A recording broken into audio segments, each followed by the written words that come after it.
thing that happened, right?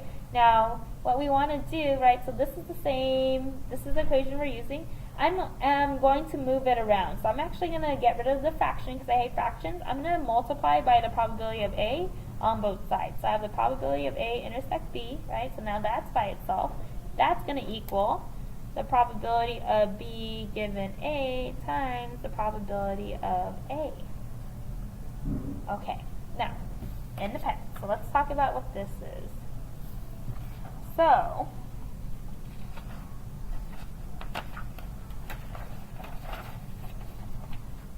independence is when one event happening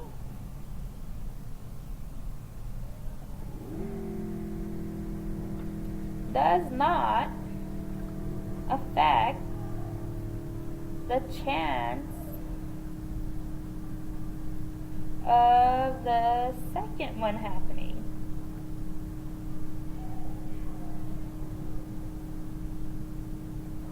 Okay, examples. Coin flips. If I flip a coin and I get heads, does that now mean that I'm more likely to get heads? It doesn't matter, like whatever happened the first 50 coin flips I do, the next time I do a coin flip, the chances of me getting heads is still going to be 50%. Okay, so that doesn't change, so that's independent. If I spun a wheel, right, if I spun a wheel, the chances that I land on a color, let's say blue, right, let's say I landed on blue the first one, if I spin the wheel again, am I now more likely to get blue because I landed on it? It did not matter whatever I got on the first 50 spins, the chances of me landing on a particular color is going to remain the same. Okay, so that's what independent means. Okay, now here's what we say. If we see that the probability of B given A is just B, then A and B are just the probability of B, then we would say they're independent. Okay, so let's think about what this is saying. If the probability of B happening, given that A happened, is still just the probability of B, then they're independent, okay?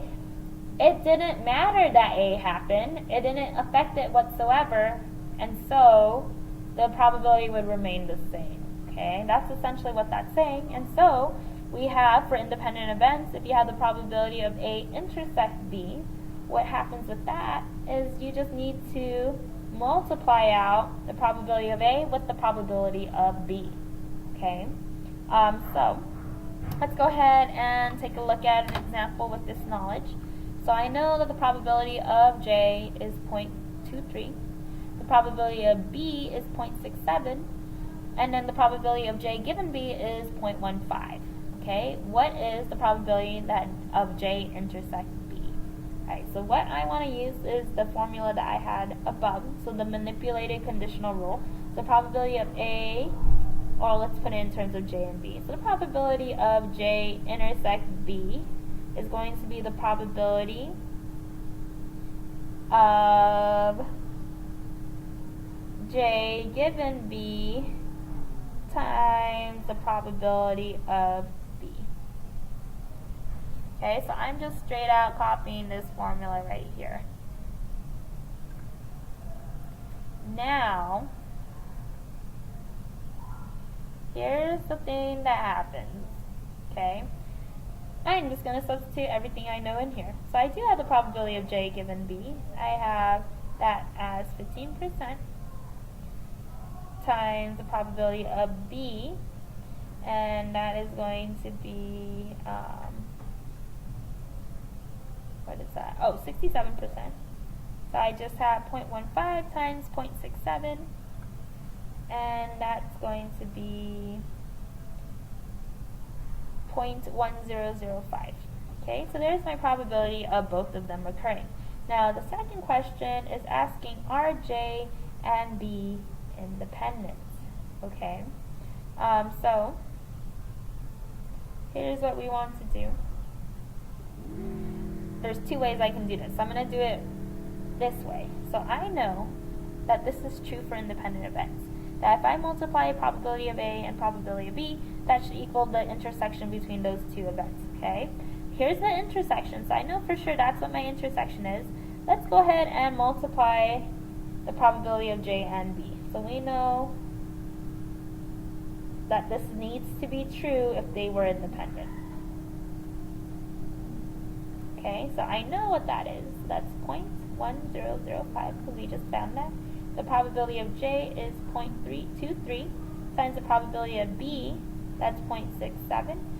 Let me actually rewrite that. So I have 0.1005. We're saying that's supposed to be equal to 0.1541. So 0.23 times 0.67 is 0.1541. Now take a look at this. These are clearly not equal. Because they're not equal, are they independent? No. Here's the other quick way, because they actually gave us this information. The probability of J given B should equal the probability of J, right? If they were independent, it would not have mattered that B happened. Now if we take a look at this, so the probability of J given B, that was 15%, so that should equal 23%. And what do we see? That's not true, and so we would also be saying no here. Okay, now let's just think about the implications of what we see. So the probability of J given B was 15%. The original probability of just J was 23%. And so this is lower. So it looked like whatever B was, the fact that it happened made J be less likely to happen. Okay, now my favorite thing to use in geometry, I'm going to pretend that J is failing my test and B is studying. The probability that you fail is 23%. The probability that you fail given you studied is now 15%. You are less likely to fail, so that's a good thing, okay? So those are independent. Now, are these events disjoint? For them to be disjoint, we want to see that the probability of J intersect B has to equal 0. Thus, this is the actual intersection, 10% equals 0. No, it doesn't. So no. Okay, so that's what we're looking for. So if we say there's no intersection, then we would say that they are not disjoint.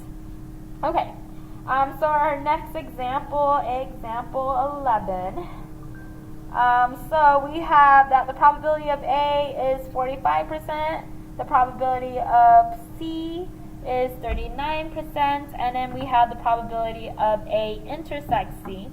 Okay, so we have all those pieces. It wants us to find the probability of A given C. So think about your formula, and again, it's on your formula sheet, so you don't have to memorize it. So the probability of A intersects C, that's the probability of A given C is the probability of A intersects C over the probability of C. Okay, so it's always that second thing that is going to be in your denominator. I have all those pieces. The intersection is 22%. The probability of C is 0.39. Alright, so I'm going to just punch that into the calculator. 0.22 divided by 0.39 is equal to 56%. 0.564. So I'll leave it like that. Finish? Do you have a question? Okay, so I'm going to stop right here, and then I will continue on. So we are moving on to part B. So how about you try B, C, and D and see what you could come up with. But I'll go over that in 1 second.